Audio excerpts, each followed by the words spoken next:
नमस्कार, स्वागत है आप सभी का एबी स्टार न्यूज में और मैं हूं आपके साथ जुबैर चौधरी। वक्त तो चला आपका राज्य आपकी खबरों का, जहां सबसे पहले बात करेंगे ओडिशा के बालासोर की, जहां दर्दनाक ट्रेन हादसा हुआ।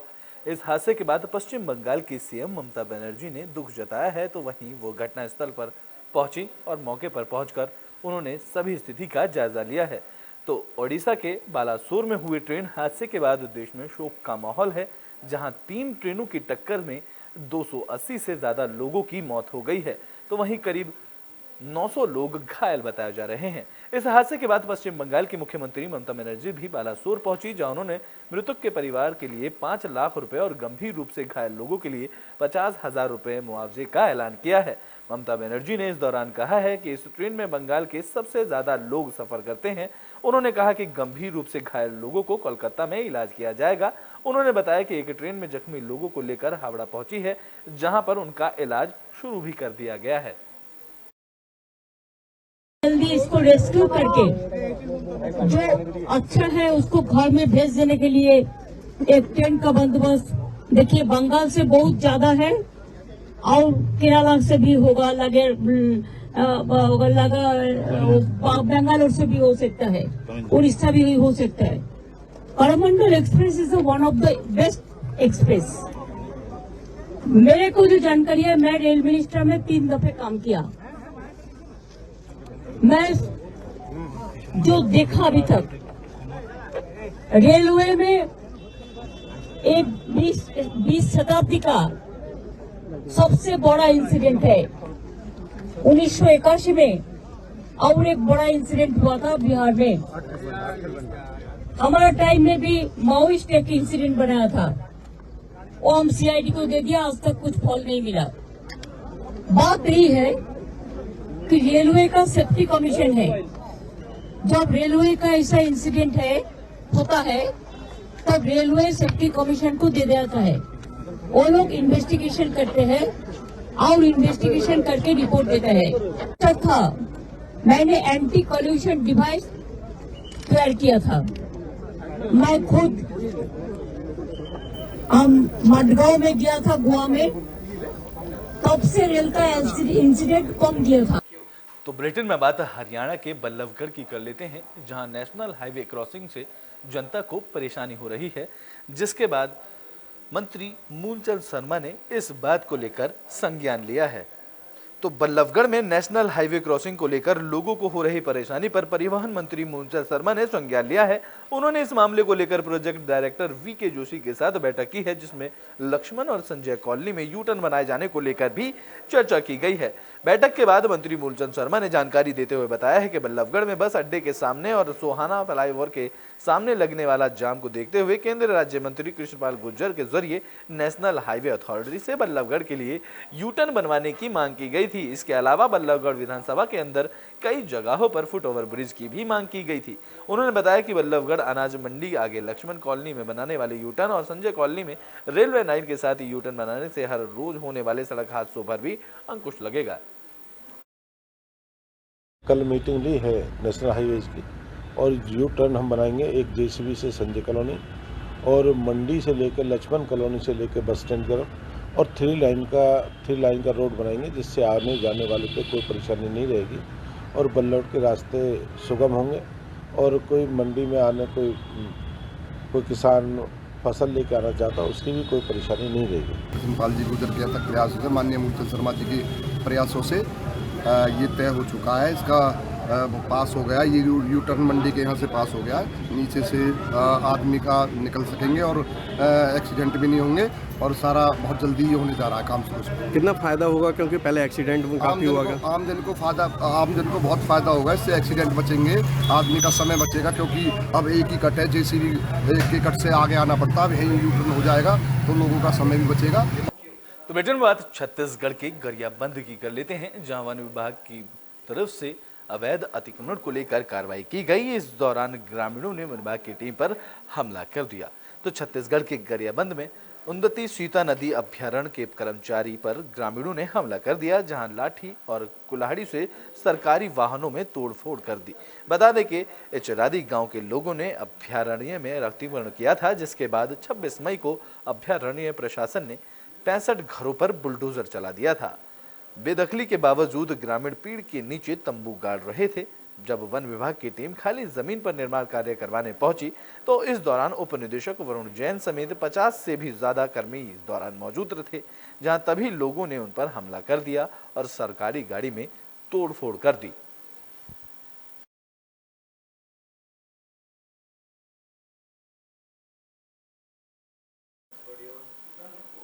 तो बेटे बात छत्तीसगढ़ की जगदलपुर की कर लेते हैं, जहां कर्मचारियों का प्रदर्शन देखने को मिला है। बता दें कि छत्तीसगढ़ के जगदलपुर में आदिम जाति कल्याण विभाग कर्मचारी संघ धरना प्रदर्शन कर रहा है, जहां 4 सूत्रीय मांगों को लेकर प्रदर्शन कर रहे कर्मचारियों ने उग्र आंदोलन की चेतावनी भी दी है। इस दौरान कर्मचारियों ने कहा है कि चुनाव से पहले जो 4 सूत्रीय मांगे की गई थी, कांग्रेस ने उन्हें पूरा करने का वादा किया था, लेकिन उन्होंने वादा पूरा नहीं किया है। कर्मचारियों ने जल्द मांगे पूरी ना होने पर उग्र प्रदर्शन की चेतावनी भी दी है। 1 जून से 2 जून रोटी के लिए संघर्ष के कार्यक्रम के तहत चरणबद्ध आंदोलन की सूत्रपात कर रहे हैं। आज पहले चरण में हम छत्तीसगढ़ के प्रत्येक जिले के मुख्यालय में माननीय मुख्यमंत्री के नाम ज्ञापन सौंप रहे हैं अपनी 3 सूत्री मांगों को लेकर।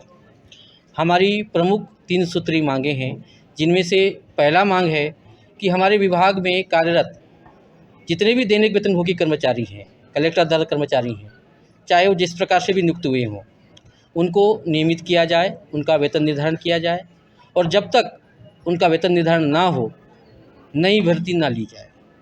और दूसरी मांग है कि हमारे जो नियमित कर्मचारी हमारे विभाग में वर्षों से कार्यरत हैं, उनको प्रमोशन का लाभ दिया जाए। हमारे विभाग में प्रमोशन का कोई सेटअप नहीं है। यदि पद नहीं है तो पद सृजित किया जाए। और हमारी मांग है कि जो अधीक्षक की भर्तियां हो रही हैं, उसमें हमारे नियमित कर्मचारी जो हमारे विभाग में कार्यरत हैं, उनको 25% का आरक्षण दिया जाए। और तीसरी और सबसे महत्वपूर्ण मांग हमारी एक यह भी है कि हमारे आश्रम छात्रावास में काम करने वाले कर्मचारियों को अवकाश का लाभ नहीं मिलता है, यहाँ तक कि हमें साप्ताहिक। तो बेटन बात छत्तीसगढ़ के जगदलपुर की, जहां वन विभाग की समिति के सभापति ने जनसंपर्क अभियान चलाया है।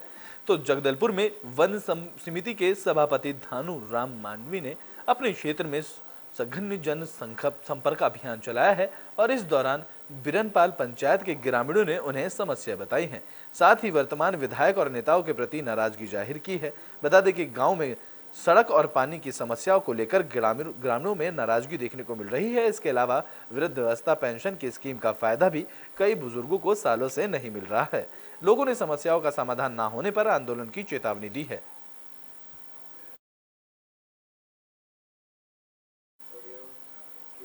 तो बुलेटिन में बात हरियाणा के रेवाड़ी की कर लेते हैं, जहां सैन समाज के लोगों ने मनीषा सैन का स्वागत किया है। तो रेवाड़ी में सैन समाज ने यूपीएससी क्लियर करने वाली अभ्यर्थी मनीषा सैन का स्वागत कर और सम्मान समारोह का आयोजन किया। बता दें कि रेवाड़ी के नागन उगरा के रहने वाले सामान्य परिवार की बेटी मनीषा ने यूपीएससी में परीक्षा में 522वीं रैंक हासिल की है, जहां सैन समाज के ढोल नगाड़ों के साथ मनीषा सैन का स्वागत किया और उन्हें स्मृति चिन्ह और शॉल भेंट कर सम्मानित किया। ये मेरे लिए बहुत बड़े सम्मान की बात है। ये मेरे लिए बहुत बड़े सम्मान की बात है कि इतने लोगों ने एकत्रित होकर मेरा सम्मान किया है और ये उपलब्धि मेरी काफ़ी संघर्ष के बाद मुझे प्राप्त हुई है, क्योंकि मैंने इससे पहले कई अटैम्प्ट दिए हैं जिसमें मेरा सिलेक्शन नहीं हुआ है। फाइनली बहुत संघर्ष के बाद और हार्डवर्क के बाद मुझे अचीवमेंट प्राप्त हुई है, तो मैं काफ़ी खुश हूँ। मेरा ये मानना है कि अगर आपको यूपीएससी की तैयारी करनी है तो सबसे पहले आपको एक फिक्स आपके दिमाग में टारगेट होना चाहिए कि आपको तैयारी करनी कैसे है। आपके पास एक पूरा स्ट्रेटजी होनी चाहिए कि मुझे ये स्टेप लेने हैं तैयारी करने के लिए। और दूसरा, आपके दिमाग में डिसिप्लिन होना चाहिए कि मैंने अगर टारगेट बनाया है तो पूरे डिसिप्लिन के साथ मुझे उसको अचीव करना है, क्योंकि ये जो प्रोसेस होती है वो काफ़ी लंबी होती है, 2 साल की प्रोसेस होती है। तो इसमें कंटिन्यू प्रोसेस में आप डिसिप्लिन रह पाना, उसी टाइम पे उठना, उसी टाइम पे खाना, ये काफ़ी टफ होता है, बट डिसिप्लिन के माध्यम से और पूरी संकल्प के माध्यम। तो ब्रिटेन में बात हरियाणा के बल्लभगढ़ की, जहां राष्ट्रीय सेवा योजना के तहत कार्यक्रम का आयोजन किया गया। बता दें कि ये शिविर 8 जून तक चलेगा। तो फरीदाबाद के राष्ट्रीय सेवा योजना के तहत शिविर का आयोजन किया गया, जहां शिविर का आयोजन बल्लभगढ़ शहर स्थित government girls medical senior secondary school में 8 जून तक के लिए किया जाएगा, जिसमें 4 जिलों के 200 स्वयंसेवक भाग लेंगे, जिसमें 100 लड़के और 100 लड़कियां होंगी। जहां प्रोग्राम ऑफिसर श्रीपाल की माने तो स्वयंसेवक हर रोज अलग अलग गतिविधियों के जरिए स्वयंसेवक व्यक्तित्व के विकास के गुण सिखाएंगे और इस दौरान अग्निशमन और first and training motivational speech के साथ साथ कई तरह की ट्रेनिंग भी इस दौरान कार्यकर्ताओं को दी जाएगी। इसके अलावा हर रोज 2 सूत्र के मुख्य वक्ताओं की ओर से हरियाणा की लोक संस्कृति, भारत की विश्व को देन, उन्नत भारत समेत कई विषयों पर अलग अलग वक्ताओं के भाषण होंगे। जहां नशे की रोकथाम के लिए भी स्वयंसेवक जागरूकता रैली भी निकालेंगे। ये इस कैंप में 200 बच्चों ने भाग लिया, जिनमें 100 लड़के और 100 लड़कियां हैं और ये 4 डिस्ट्रिक्टों के हैं। हमारे डिस्ट्रिक्ट से 20 लड़के और 20 लड़कियां हैं, अन्य डिस्ट्रिक्ट से भी हैं।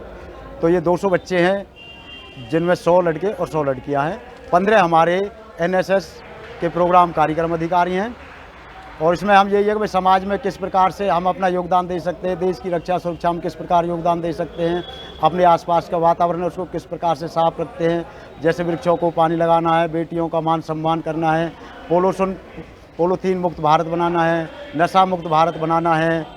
इस विषय में हम बच्चों को जागरूक करते हैं, उनको स्वास्थ्य के प्रति खेलने में भी ध्यान रखते हैं कि एक्टिविटीज़ रहे और वो पढ़ें, समय का सदुपयोग करें, शिक्षा के क्षेत्र में अपना योगदान दें, अपने देश और समाज के विकास में अपना सर्वाधिक योगदान दें सर। तो कब से कब तक आपके ये 2 जून यानी कि आज से और 8 जून 2023 तक लगाया जा रहा है। ये स्टेट लेवल का कैंप है। आज NSS का कैंप राज्य स्तरीय कैंप है ये, और ये आज से स्टार्ट हो रहा है, यानी 2 जून से स्टार्ट हो रहा है और 8 जून तक ये चालू रहेगा। इसमें 200 बच्चे भागीदारी हैं। तो बुलेटिन में अब बात कर लेते हैं छत्तीसगढ़ के अंबिकापुर की, जहां अस्पताल में भर्ती हुए कैदी पुलिस को चकमा देकर फरार हो गया। जानकारी के मुताबिक बिहार के रहने वाले कैदी गोपाल रजक को 30 मई को मनेन्द्रगढ़ जेल से अंबिकापुर जेल लाया गया था, जहां दुष्कर्म के आरोपी ने विचाराधीन कैदी गोपाल रजक को तबियत बिगड़ने पर मेडिकल कॉलेज में भर्ती कराया गया था, जहां वो जेल वार्ड से हथकड़ी खोलकर फरार हो गया है। फिलहाल पुलिस फरार कैदी की तलाश में जुट गई है।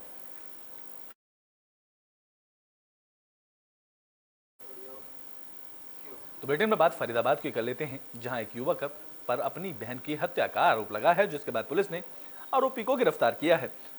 तो फरीदाबाद में एक बहन ने अपने भाई को फोन छोड़कर पढ़ाई करने को कहा, जिसमें भाई ने बहन का गला घोंटकर हत्या कर दी।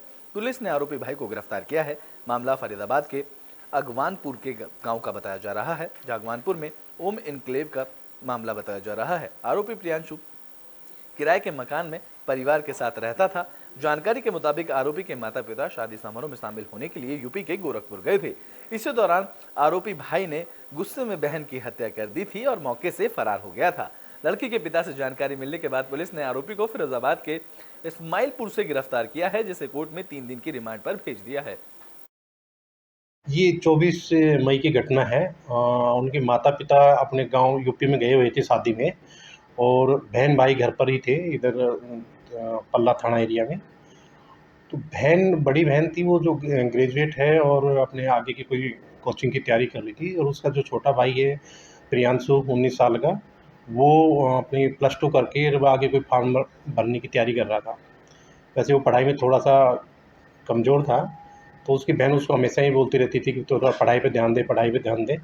वो इस बात से काफ़ी टाइम से नाराज़ था, और उस दिन उसके माता पिता यूपी में शादी में गए हुए थे अपने पैतृक गांव में, और वापसी में मतलब वो आने से पहले ही उसने मौका देख के तो बहन ने कहा तो पढ़ ले, नहीं तो मैं। तो बुलेटिन की आखिरी में बात फरीदाबाद की कर लेते हैं, जहां महिला सशक्तिकरण पखवाड़े का आयोजन किया गया। तो फरीदाबाद के NTPC में महिला सशक्तिकरण पखवाड़े की शुरुआत की गई है, जिसमें मानव संसाधन मंत्रालय के डायरेक्टर और अधिकारियों ने हिस्सा लिया है। कार्यक्रम में आसपास के गांव के सरकारी और प्राइवेट स्कूल के बच्चों ने शिरकत की, जहां बच्चों ने कई सांस्कृतिक कार्यक्रम की प्रस्तुतियां दी। इस कार्यक्रम के जरिए महिला शक्ति को बढ़ावा देने का काम किया गया था। बालिका सशिक्षित अभियान चल रहा है, जिसमें it is a girls empowerment mission.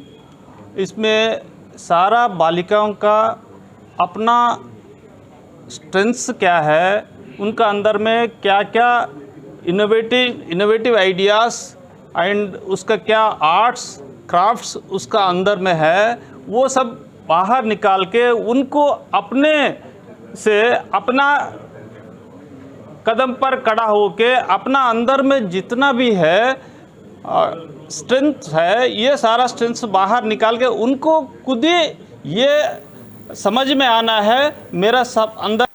आपका राज्य आपकी खबरों में अभी के लिए बस इतना ही। देश और दुनिया की तमाम खबरों के लिए देखते रहें एबी स्टार न्यूज।